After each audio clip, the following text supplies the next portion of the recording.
Welcome to another Tech Tuesday presented by Delta Media Group, where we just found out why Chuck Norris doesn't tell any jokes. No one would survive the punchline. So today we're going to take a look at Marketwatch reports.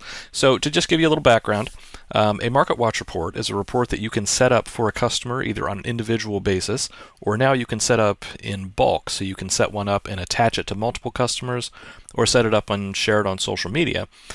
In those reports, it lays out both sample properties from the market that's chosen, and the market could be a city or a county or a subdivision or a school district or even just a map area you've defined. But it will take sample properties from that area as well as market statistics from that area and lay them all out in a nice aesthetically pleasing report so that your customers can get information on the markets that they are either interested in buying or selling in. Now, because it is just market information, we find that even for past clients that aren't actively in the market, these Marketwatch reports can still be very useful or still be of interest to those customers as well. So it's a good idea to have everybody set up for a Marketwatch report. Now, as I mentioned, there are two different kinds. So the first kind is we'll call it the personal Marketwatch report. This is a report that would be set up for a specific customer on an individual basis, and you can really fine-tune those to criteria that that customer is interested in. Or if it's a current homeowner in that market and they're interested in what the market's doing and other properties that are similar to their own, you can really fine-tune the Marketwatch report criteria to their property, which can be particularly engaging to them. So, to set those up, the first thing you do is go to a customer's profile page. The easiest way to do that is just type their name or email address up here in the quick search bar. If I can type, there we go. And they pop up in the autocompleter, and now we can just click on their name, and that takes us to their profile page. Now, another way to get here would be I could go over to CRM. I could go to my customer center, find them on that page, and click on their name, and that would take me here as well. Or I could go to customer list, and I could search for them that way. So either way, once you found your way to this page, you can scroll down to the Saved Searches and Marketwatch Reports section. And from here, you can see I've got a saved search and a Marketwatch report set up already for this customer. But we'll go ahead and set up another one. So I'm going to click Add Marketwatch. And at this point, I can choose how I want to define my market. So if I say by market, it lets me actually put in a market name, and then the autocompleter will allow me to select whatever matches we have data for from, or whatever matches to your search term that we have data for, if that works. So you would type in, as you can see here, a subdivision, a city name, a school district name. You can type a county in here, and it'll bring up an autocompleter, and you just choose from that list. So from there, you can go through and fill out the rest of your criteria. Now the next thing you can do is we can add a Marketwatch report, and we can do the same thing by radius. So we'll say by radius. You can see it's kind of grayed out in the background here, and that is because my radius is bigger than the map. But now I can grab that little handle, and I can make my radius smaller, I can make it larger, I can drag around the center. And what this will do is all the properties that are within this circle, that data will be included in this Marketwatch report. And the next way I can define my market is by shape. That is exactly the same as radius, only it lets me actually draw a shape. So instead of just having a circle, I can just click on points and create a polygon there. Other than that, it's exactly the same. The next one I have here is by boundary. So here I can select a boundary type. This is from either boundaries that have been created, like custom boundary areas that have been created at the company level that you can use. But it will also include public record data for those boundary areas. So one thing that's kind of neat here is I can say school districts, and then I can select from school districts that appear on my map. And you can see it actually draws out that school district boundary line. So even if there was information from the MLS that came in and a property had the wrong school district on it, but it lies within this map area, its data would be included in this report because it's all based on what point on the map that listing actually shows up in. So it's pretty neat. It's a pretty neat way to do it. And you can see there are a variety of different boundary area types you can choose in here. You can do whole counties, you can do subdivisions, zip codes. Places is basically cities. So it's pretty neat. It's a nice way to be able to define a market. So we'll close that one out. Now if I go back to Add Marketwatch, the next thing I can do here is predefined. And this kind of links through to the bulk market watches, so the non-person specific ones. But if I want to use one of those, so let's say, for example, I had a lot of customers that were interested in Canton City, so I created a bulk market watch for them. I shared it on social, I connected it to a bunch of customers. But this one specific customer wants a market watch for Canton City, but only very specific properties. Let's say properties within a specific price range in Canton City that wouldn't apply to everyone else. Well, I could go here and I could create a personal market watch, but then I already have this one selected, this market put together. So I could then click add, and it's just a quick way that I can set up the initial area for that market watch based on this. So we will close that out, and I'll go ahead and say add market watch. We'll do by radius just to make it easy, and just run through the rest of the criteria here. So once you've defined your market, you can add a custom message to that market watch. Now these are designed to be reports that are emailed out periodically based on whatever interval is selected here. So if you don't want to start sending it right away, you can set a start date when these will start going out. Let's say it's a brand new customer and you want to give them a couple of months before they start getting the market watch reports. You can just click here and you can set the start date a couple months out. Likewise, if you don't want it to continue sending them indefinitely, you want them to stop at a certain point, you can set an expiration date. That's the date that this market watch will stop being sent to that customer. Next, you can give it a name. Now, the system will try to name it based on the market you selected, but in Radius, it doesn't really know where you are. It just knows that it's a map area, but it doesn't have a city or a subdivision to equate to. So if I were to create one by market name, and I typed in Canton, for example, the system would automatically fill this in with Canton Market Watch, and then I could modify it as I see fit. But in this case, because it's map-based, you would have to type a name in here. That name, as you can see, Market Watch will automatically be appended to the title in this field, so you don't want to type Market Watch in here. But that'll appear in the email itself that goes out to the customer, and it will also appear in this list, so it's easy for you to identify it. Next, you can choose the interval. Generally, these are set to go out monthly by default, but you can also have it go out quarterly. If you want it to go out less often, you can do semi-annually, so just a couple times a year, and you can go all the way down to bi-weekly and even send these as often as weekly. So you can choose that on a per customer basis and a per market watch basis. You could actually have one go out monthly and another one go out quarterly if you wanted. The next thing we have here are the property filters. So this allows us to further narrow down this market watch report. So they're all set to residential by default, but let's say that you have a customer that's really just interested in land. You could just select that land toggle, and then that's the only listing type that it will look at for the data for this report. Next, you have the ability to exclude specific areas from the report. So let's say we're doing a residential market watch report in Canton, but there are some specific subdivisions we want to leave out because they're just not representative of the market that my customer is interested in. I could list those out here, and that would actually take the properties that exist in those areas and take them out of this report, so they wouldn't be included in the data or included in the sample properties that show up on these reports. Now, all of this criteria essentially works the same way. So everything in this list here, you can use to further narrow this report to make it really specific to the customer you're setting it up for. And you can see we have a toggle down here for waterfront.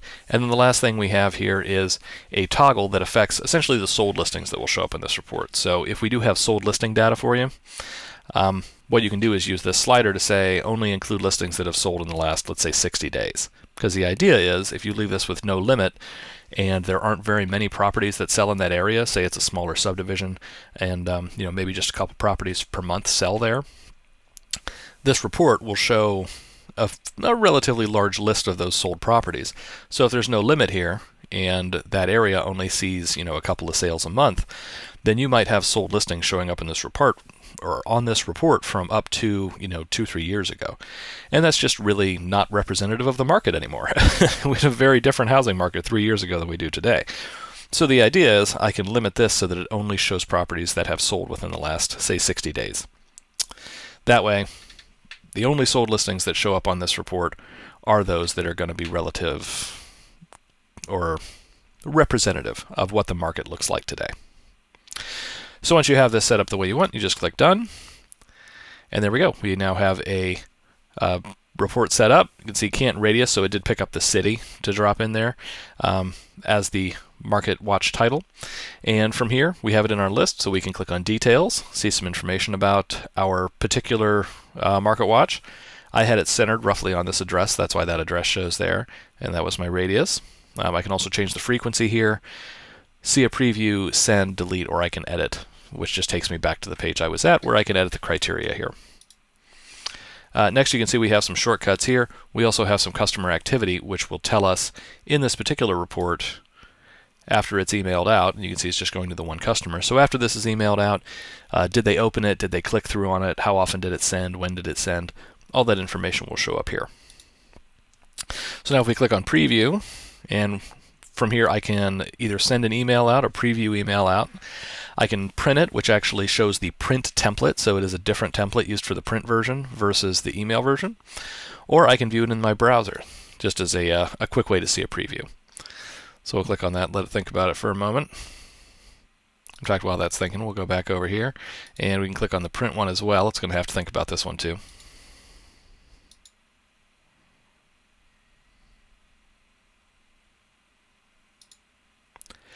So here you can see we have our browser preview of the report. So this is not the print version. This is basically what the email would look like. So with the template that I have chosen for this particular report, this is what we have here. So you can see just a nice report. It gives you some basic market statistics, some charts about what the properties are doing in that market, as well as sample properties for homes for sale, and a variety of different things will show up on here based on whatever data we have for that market. And if we take a look, this is our print preview. So based on the template that I have chosen for my my print Marketwatch reports, this is the kind of print report you get. The idea is that because it's designed to print on a single page, it is it's got to be trimmed down as far as the amount of information it shows, but still it shows the high level information as well as a few sample properties from the market. So we'll go ahead and close our previews out. Now the one thing, or the additional thing that you can do when you're setting up these reports, I'll go ahead and click Edit on my Canton Radius report, and one thing we didn't look at here is I can click on Segments Order, and these are all of the segments that can potentially show up in those reports. So you saw that we had a Just Listed section, for example, when looking at those reports. We're looking at the browser preview of the email version, particularly. Based on whatever data we have in that market, these are all of the things that are capable of showing up. So as we run down this list, you can just roll over the question mark. It gets a description of each one. You can use this drag and drop here to change the order for this report, and this will attach only to this report. And then we can also remove sections entirely. So if this particular report we don't want to show the coming soons or the contingents, we can take those out by just unchecking those boxes and save it. And now this particular report won't include those sections. So there you have it. That is the way you can set up an individual Marketwatch report. This one, like I said, is specific to the customer that you're setting it up for, so you can really fine-tune it for them to make it as engaging as possible for that customer based on the kinds of properties and the areas they're interested in. Now, the next thing we can do, we'll go up here and we'll click on Marketing and go down to Marketwatch Reports. There we are. Now I could also get to this page by just going up here to the top and typing in Marketwatch Reports to our Quick Actions bar. And you can see, I didn't type much in there. Let's try that. Try to narrow it down a little more. There we are, Marketwatch Reports. And if I click on that, that would take me to this page as well. So just an easy shortcut there. Now from here, this allows me to set up a bulk Marketwatch report. So when I do add a report, all of the options to define the market and fine-tune the information in the report, all of those things are the same. So if I click on Add Marketwatch Report, you can see I have essentially the same options here. So I'll click on By Market, and you can see all the options that we're used to. The only thing that is additional here is that if we scroll down to the bottom, we have this custom image. This is for social sharing. So if I create one of these and I want to share it on social, this custom image is the one that we will tell the social media platform is the preferred image, the preferred thumbnail image to share with this report. We can't force them to use that image, but we can go as far as suggesting it. So that's what we're looking at here. Other than that, it's exactly the same. So you would just fill this out, click Done, and you would be finished with that. And that would add the report to your list here. And then you can go forth with setting it up and however else you'd like. So from here, you can see that I have a Canton Bulk Marketwatch report set up. So some of the things that I can do is it just gives me a little information. I can choose whether I want to allow social posting of this one. So if I don't allow it, that means that Social Connector, if it is turned on, so if you click on social media here, you can attach your Facebook account and have it auto post to Facebook. And we do have other videos on setting up Social Connector, so there's plenty of detail there. But this tells Social Connector that it is allowed to post this. So right now, quarterly is the frequency. So basically, the system will automatically regenerate this report with more data every quarter. When it does, if this allow box is checked, social connector over here will know to pick up this report because new data was generated and then repost it to your social account. If you don't check this box, then it just won't pick it up when it regenerates and it won't post to social. Now the next thing we can do is we can adjust the frequency here, which is how often this report regenerates, is really all that's doing. We have a date here, and as you can see, that is the next time it is scheduled to regenerate. So this is quarterly. So based on the interval that it's set up, 7/14 is the next day that this one will generate with new data. The next thing we have here are, and I'm just skipping over actions for a second, but we also have some kind of quick share buttons here, so I can just click this button and share it immediately, so I don't have to wait for Social Connector to do it automatically. I can share them whenever I'd like right here.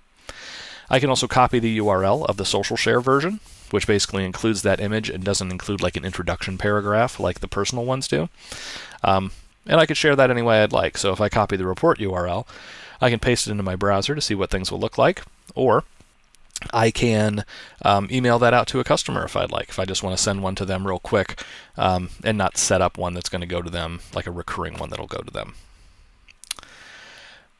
Now under Actions, if I click on that, I have the option of loading up the print version, which we saw what that looks like, the email version, so just a representation of what that email report will look like. And if I click email, I can choose what customers I'd like to email it to, and I could email it to myself if I just wanted to take a look at it. Next, we have the preview social. This will just give us a look at what the social share version of this looks like, which looks very close to the email version generally, but it'll depend on which template you have chosen, and we'll get into that here in a minute. Then I can preview the email here, so if I don't want to email it out and treat myself as a customer, I can just send out a preview email. Next, I have a market data button. You can see that that opens up some market statistics, and if I click send, that'll take this content and it will pipe it over to the email blast system, where I can then take that and I can send it out to whatever customers I'd like just using the email blast system. Next, I can add to customers. So if I click that, I can either type in a customer name or even a customer group in here and click done, and that will attach this Marketwatch report, this bulk report, to all of those customers at once.